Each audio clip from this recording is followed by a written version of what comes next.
பிரம்மாவால் அடிய முடியும் கண்டுபிடிக்க முடியல. என்ன காரணம் என்று சொன்னால், பிரம்மாவை நாம் நான் முகன் என்று சொல்லுகிறோம். நான் முகன்.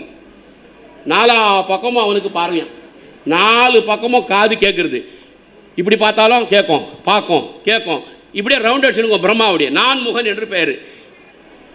இந்த பிரம்மா 4 பக்கம் காதியை விட்டு கண்ணியை பார்த்துருந்தா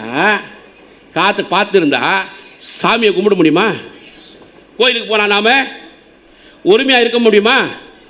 4 பக்கம் நமக்கு சிந்தனை, வியாபாரத்துக்கு சிந்தனை, விவசாயத்துக்கு சிந்தனை. இந்த சிந்தனையோடு நாம் சாமி கும்பிட்டா ஏக்குவாரா சாமி?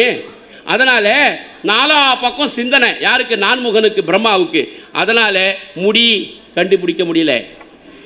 திருமால் என்று சொல்லுகிறோம். மால் என்றால் மயக்கம், மால் என்றால் மயக்கம். பெருமாள் உயர்வர உயர்நலம் உடையவன் எவனவன், அயர்வர அமரர்கள் அருளினன் எவனவன், மயர்வர மதிநலம் உடையவன் எவனவன், துயரரு சுடரடி தொழுது எழு மனனே என்று வேங்கடபதியை நாம் எல்லாம் போற்றிக் கொண்டிருக்கிறோமே.